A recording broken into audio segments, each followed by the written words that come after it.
Chapter 5.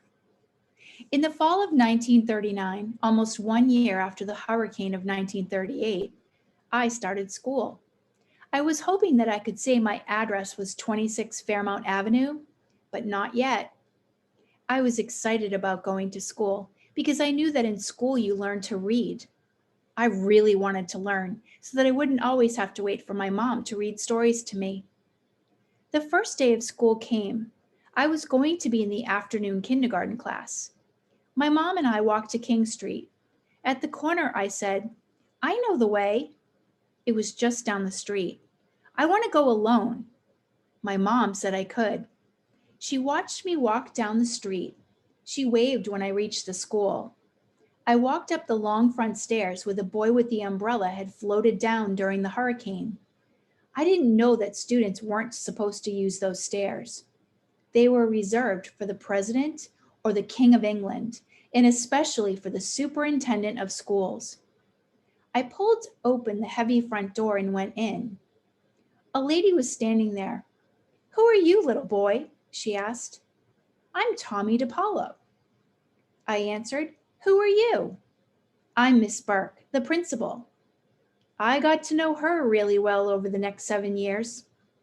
Miss Burke told me not to use the front door again, and she showed me where the kindergarten room was. The room was filled with kids crying and hanging on to their mothers. Boy, I thought, what babies. I didn't realize that I would be in school with those kids for years and years. I went up to a lady who looked like she might be the teacher. She was. "And who are we?" she asked. She always used we. "We must take our naps now," or "we must bring our chairs into circle." Stuff like that. "I'm Tommy DePaula." I said. "Oh, aren't we lucky? I had your big brother Joseph in kindergarten too." She was talking about Buddy. Well, I figured it wouldn't take too long for her to realize that my brother and I were very different. But that could wait. "When do we learn how to read?" I asked.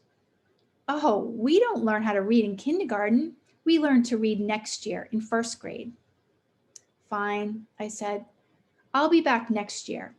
And I walked right out of the school and all the way home. No one was there.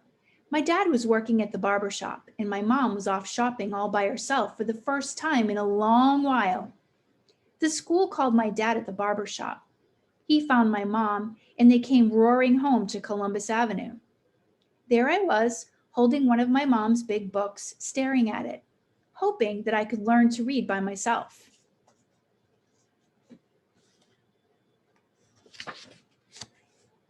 When I told Mom and Dad what had happened, my dad said, "You handle this one, Floss," and he went back to work.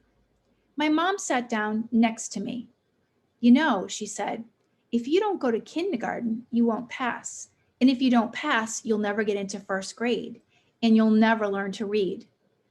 So I went back to school, but I never really liked kindergarten.